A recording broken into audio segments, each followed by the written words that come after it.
Hola, buenos días. Nosotros somos del Colegio de Bachilleres, plantel 03, y hoy le vamos a hablar sobre la leyenda del hombre que se convirtió en sopilote. Para este proyecto decidimos escoger la leyenda del hombre que se convirtió en sopilote, que es una historia fascinante que ha sido contada y reinterpretada en varias culturas y tradiciones. Y aunque no hay una versión única y definitiva de la historia, la esencia de la narrativa permanece constante a la transformación del ser humano, con una ave cartoneña que se resultó en una ambición y codicia. Los orígenes de la leyenda dice que la figura del sopilote es significativa en muchas culturas mesoamericanas, incluyendo la azteca y la maya. En esas culturas el sopilote se asociaba a la muerte, la descomposición, la transformación. El hombre que se convirtió en sopilote puede ser vista como una metáfora de la consiguiente de la ambición, la desmandancia y la pérdida de la humanidad. El hombre se convirtió en sopilote en una versión de la leyenda Texcotal. Un día se encontró con un anciano misterioso que dio su libertad y su forma humana. Él se trató de pensarlo como dos veces y resultó que se convirtió en sopilote.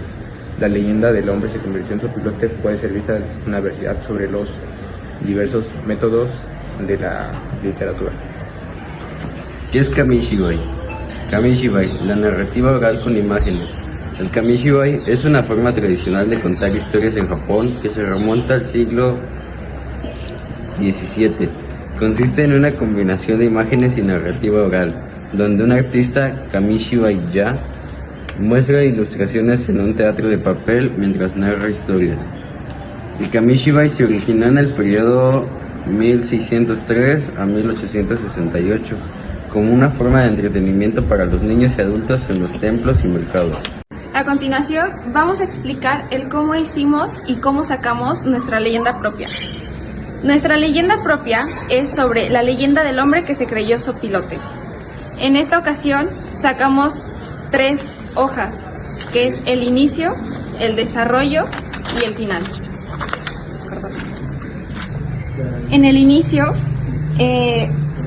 sacamos 3 llaves, el inicio del desarrollo y el inicio del final. Con el desarrollo lo hicimos en color rojo, sacamos el inicio del desarrollo del desarrollo y el final del desarrollo. Y por último, en el final sacamos el inicio del final, el desarrollo del final y el final del final.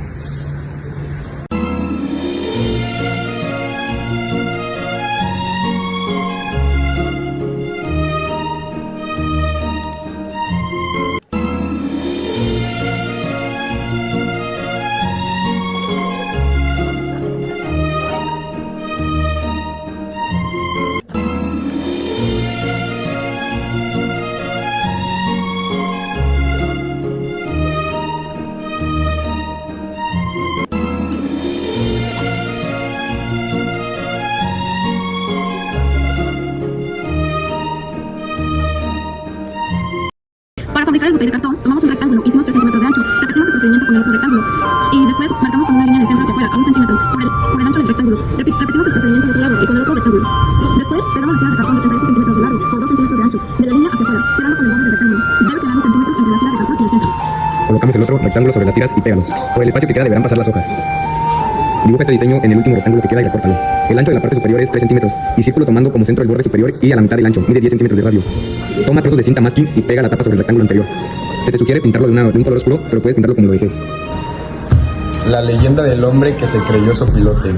Una historia de obsesión, maldición y libertad. En lo profundo del corazón de México, donde las montañas susurran historias antiguas y el viento arrastra cantos olvidados, circula una leyenda que trasciende generaciones. Se cuenta entre ellos los fogones de los abuelos en las noches de la luna llena, cuando el cielo se abre y las estrellas aparecen a escuchar. Habla de hombres que cruzaron los límites de la razón, del cuerpo y del espíritu para fundirse con una criatura temida por muchos y revencida por otros, el sopilote. Este pájaro de oscuro plumaje, asociado con la muerte y la carroña, ha sido malinterpretado por siglos, pero bajo una silueta sombría.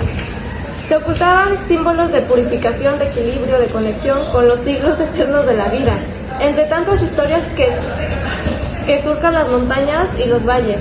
3 nombres emergentes como esos del mismo destino, Juan, Canac y Carlos, 3 hombres que se creyeron sopilotes y quizás, en cierto modo, lo fueron. Juan vivía en una pequeña cabaña a las afueras de un pueblo escondido entre los cerros. Era un hombre reservado, casi invisible para los demás, sin esposa ni hijos. Dedicaba su tiempo a observar el mundo natural con una pasión silenciosa. Un día, mientras cultivaba su milpa, alzó la vista y vio a un grupo de sopilotes planeando en círculos, como danzando con el viento. Aquellas aves no lo repelieron, lo hipnotizaron. Cada día al amanecer salía con su cuaderno a observarlas y anotaba sus trayectorias, sus sonidos, sus costumbres. Comenzó a leer libros, a estudiar su biología, sus hábitos migratorios. Con el tiempo, su casa se llenó de plumas, ilustraciones y modelos anatómicos de aves. Ya no comía con normalidad, dormía en el suelo, hablaba solo en murmullos que evitaban graznidos.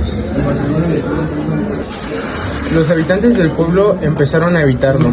Algunos decían que estaba loco, otros que practicaba brujería.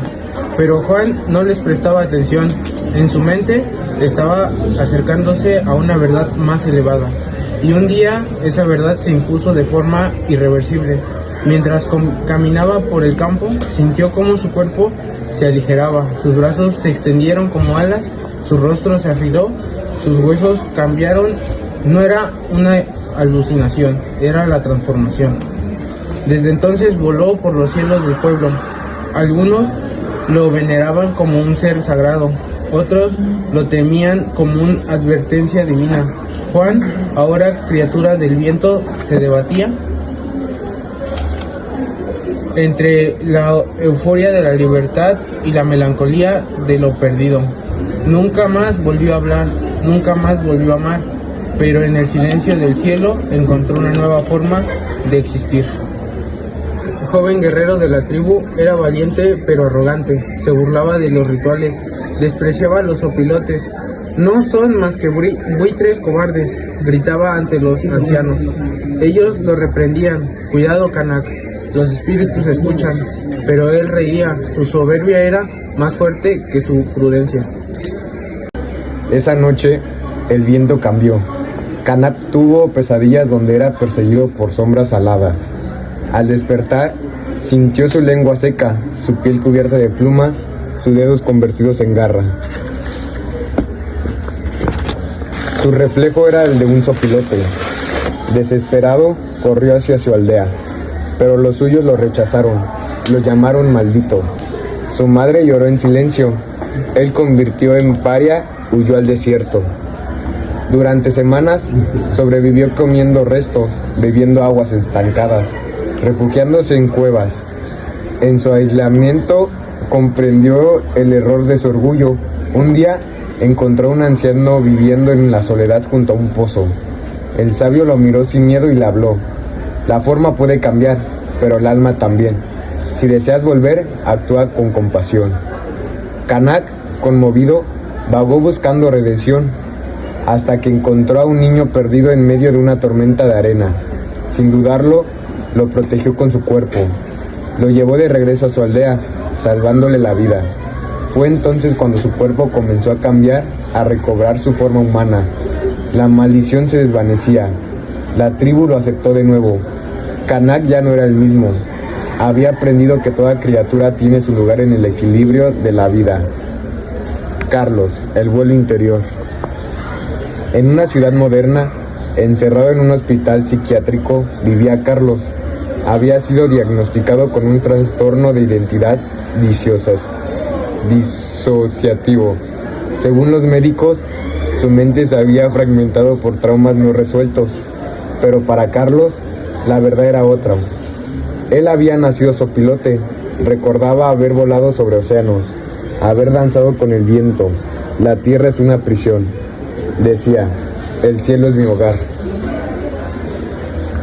Los doctores intentaban hacerle entender, con terapias y fármacos, pero Carlos se mantenía firme. Dibujaba cielos, alas, esqueletos de animales. Su arte era inquietante y bello. Otros pacientes lo miraban con respeto, como si hablara un idioma secreto. Un día escapó del hospital. Subió a un puente y se lanzó al vacío, con los brazos extendidos. No murió, cayó en un río, herido pero vivo. La policía lo halló y lo devolvió al hospital. Pero desde entonces algo cambió. Ya no lo veían como enfermo, sino como un artista. Le dieron un cuarto para pintar y le permitieron expresarse. Carlos nunca abandonó su creencia. Seguía diciendo que era un sopilote atrapado en un cuerpo humano, pero encontró su libertad en el arte, en la imaginación, en la creación. Volaba, sí, no con el cuerpo, sino con el alma. Quizás todos llevamos un sopilote dentro, un deseo de volar más allá de lo establecido, de romper con lo humano para alcanzar lo esencial. Pero ese vuelo tiene un precio: soledad, transformación, pérdida. Y aún así, para algunos vale la pena. Así que, cuando veas un sopilote surcando el cielo en el silencio, no lo mires con desdén. Escucha, tal vez lleva consigo las historias de aquellos que se atrevieron a cruzar los límites de la carne, del juicio y del mundo. Tal vez, si cierras los ojos, tú también puedas sentir el viento bajo tus alas.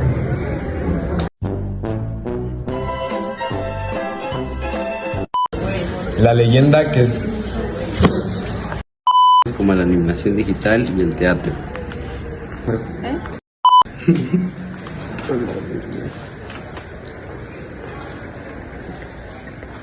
Especialmente en la era pretelevisiva.